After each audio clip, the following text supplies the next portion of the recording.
ចាសួស្តីមិត្តភ័ក្តិទាំងអស់គ្នានិងអតិថិជនរបស់សេវាកម្មរបស់ខ្ញុំចាសួស្តីរហូតពួកអីថ្ងៃហ្នឹងបង្កើតវីដេអូច្រើនពេកតាំងពីព្រឹកមកនិយាយច្រើនឥឡូវកំពុងក៏ឈឺសំឡេងស្ដាប់បែរជាលេងប្រូអីណាសុំទោសផង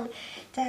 ហើយឥឡូវនេះមុនមិញហ្នឹងខ្ញុំបានបង្កើតវីដេអូបង្រៀនពីការបង្កើតសោសុវត្ថិភាពអេឡិចត្រូនិកពីក្នុងទូរស័ព្ទដៃរបស់យើងផ្ទាល់តាមកម្មវិធី HANA N Bank ចាអញ្ចឹងពេលដែលយើងបង្កើតសោសុវត្ថិភាពអេឡិចត្រូនិកហើយគឺយើងអាចយកមកប្រើជាមួយនឹងកម្មវិធី HANA N Mini ហ្មងអញ្ចឹងពេលដែលយើងផ្ទេរលុយទៅខ្មែរគឺយើងអាចផ្ទេរបានតែកម្មវិធី HANA Mini ទេ HANA Bank គឺសម្រាប់បង្កើតសោសុវត្ថិភាពតែប៉ុណ្ណោះចាផ្ទេរនៅកូរ៉េឬក៏ផ្ទេរទៅខ្មែរក៏ដោយយើងអាចប្រើកម្មវិធី HANA Mini បានទាំងអស់ចាអញ្ចឹងពេលដែលយើងបង្កើតសោសុវត្ថិភាពអេឡិចត្រូនិកហើយគឺយើងអាចផ្ទេរនៅកូរ៉េក៏បានផ្ទេរទៅខ្មែរក៏បានតាមកម្មវិធី HANA Mini អញ្ចឹងគឺយើងត្រូវត្រៀមកាតសុវត្ថិភាពអេឡិចត្រូនិកនេះដែរកាតនេះគឺមានប្រចាំរហូតពេលដែលយើងផ្ទេរលុយតាមការខលស្រាប់ជាសម្លេងឬក៏បង្កើតសោឬក៏ផ្ទេរប្រើកម្មវិធី HANA Mini គឺត្រូវតែមានកាតនេះមិនអាចប្រើបានចាអញ្ចឹងយើងចូលទៅក្នុងកម្មវិធី HANA N Mini តទៅទៀតយើងត្រូវបដូរជាភាសាខ្មែរប្រើនឹងឯពេលបដូរហើយគឺយើងត្រូវជ្រើសរើសពាក្យចាក់សោចូលតាមសោសុវត្ថិភាពអេឡិចត្រូនិកចាពេលដែលយើងចុចទៅលើពាក្យហ្នឹងគឺលោតបញ្ជីសោសុវត្ថិភាពដែលយើងបង្កើតថតដាក់នៅក្នុងទូរស័ព្ទដៃរបស់យើងអញ្ចឹងបើឈ្មោះសោក្នុងទូរស័ព្ទដៃរបស់ខ្ញុំមាន3អញ្ចឹងយើងត្រូវជ្រើសរើសសោមួយណាដែលយើងចង់ប្រើចាភាគច្រើនមានតែមួយអតិថិជនផ្សេងៗចាអញ្ចឹងយើងចុចទៅលើឈ្មោះរបស់យើងហើយយើងវាយលេខសម្ងាត់សោសុវត្ថិភាពអេឡិចត្រូនិកនឹងចូលលេខសម្ងាត់សោសុវត្ថិភាពភាគច្រើនមានអក្សរអង់គ្លេសនិងលេខបើបង្កើតតាមកុំព្យូទ័រមានតួសញ្ញាអក្សរផ្សេងជាមួយគ្នាចាពេលដែលយើងចាក់សោចូលហើយក៏យើងអាចមើលឃើញចំនួនទឹកប្រាក់សក្នុងកង់របស់យើងចេញមកបានហើយមើលមកទំព័រខាងក្រោមវាមានពាក្យឆែកមើលផ្ទេរប្រាក់ទៅក្រៅប្រទេសនិងការិយាល័យអតិថិជនចាអញ្ចឹងឆែកមើលនេះថាយើងឆែកមើលចំនួនទឹកប្រាក់របស់យើងសល់ក្នុងកង់ប៉ុន្មានអីប៉ុន្មានឬក៏យើងធ្លាប់ផ្ទេរទៅណាអីណាខ្លះចឹងយើងអាចឆែកមើលតាមនឹងបានហើយផ្ទេរប្រាក់គឺផ្ទេរនៅប្រទេសកូរ៉េហ្នឹងហើយបន្តមកទៀតផ្ទេរប្រាក់ទៅក្រៅប្រទេសយ៉ាងហើយផ្ទេរប្រាក់ទៅក្រៅប្រទេសហ្នឹងគឺផ្ទេរទៅខ្មែរយើងចាយើងចុចទៅលើផ្ទេរប្រាក់ទៅក្រៅប្រទេស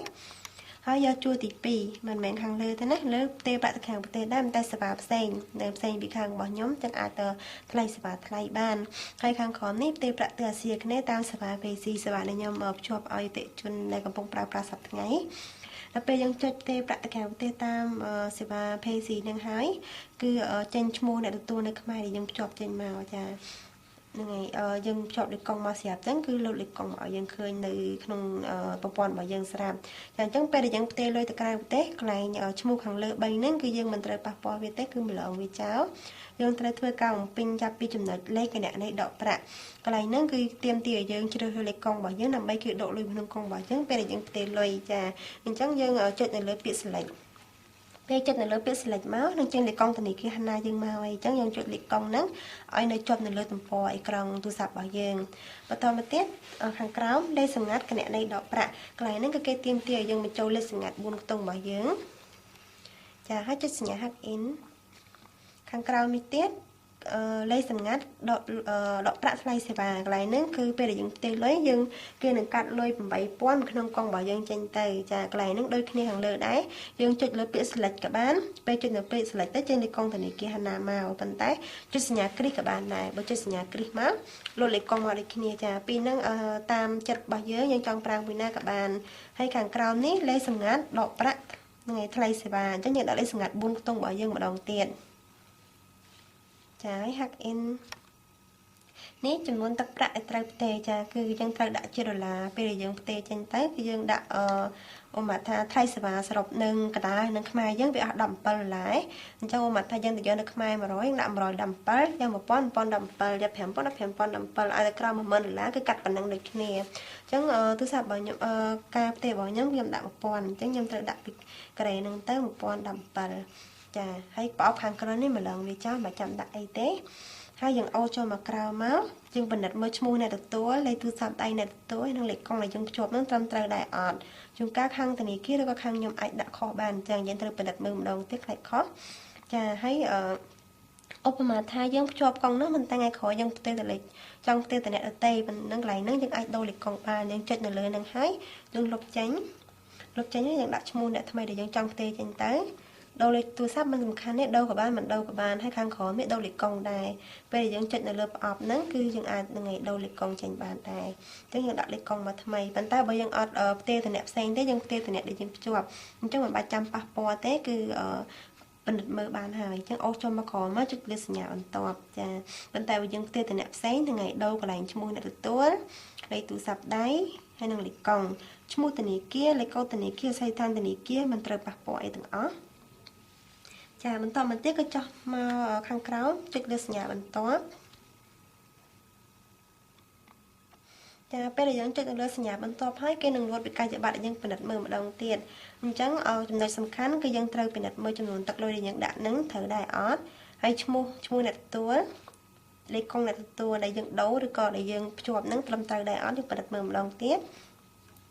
ហើយអូសចូលមកខាងក្រោមនេះលេខក្រហមហ្នឹងគឺចំនួនទឹកប្រាក់ដែលគេត្រូវកាត់ក្នុងកុងរបស់យើងខ្ញុំដាក់$1017មិញហ្នឹងគេនឹងកត់ជាលុយវ៉ាន់អស់ប៉ុណ្ណឹងគេនឹងកាត់ក្នុងកុងរបស់យើងចេញទៅហើយបន្តមកទៀតកន្លែងប្រអប់2នេះគឺសម្រាប់បំពេញលេខកូដការស្ដាងប្រខៀវនេះចាកន្លែងហ្នឹងគេដាក់ជាភាសាអង់គ្លេសបើយើងអាចមើលភាសាអង់គ្លេសបានយើងមើលតែកន្លែងអក្សរគេដាក់អក្សរ big អក្សរ front ចឹងក៏បានដែរបើ big ហ្នឹងខាងក្រោយ front ហ្នឹងខាងមុខហ្នឹងហើយខាងមុខអញ្ចឹងអក្សរចាក់អង់គ្លេសសុំទោសផងណាហើយមកយើងមើលតាមប្រអប់ក៏បានដែរអ្នកខ្លះក៏អត់ស្ទាត់អង់គ្លេសអញ្ចឹងគាត់មើលតាមប្រអប់បើប្រអប់នៅខាងក្រោយបញ្ចូលខាងក្រោយប្រអប់នៅខាងមុខបញ្ចូលខាងមុខចាអញ្ចឹងសុំទោសចាំបន្តិច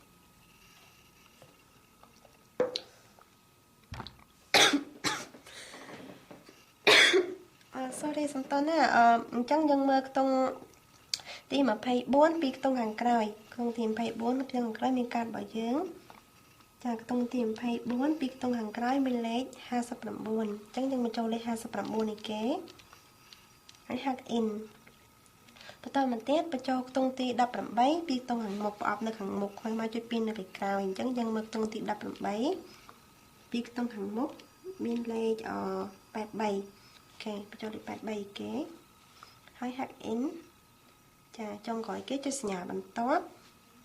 ហើយគេឲ្យយើងដាក់លេខសញ្ញាសោសុវត្ថិភាពអេឡិចត្រូនិកម្ដងទៀតដែលយើងពេលដែលយើងចាក់សោចូលដបងគេគឺដូចគ្នាអញ្ចឹងដាក់ម្ដងទៀត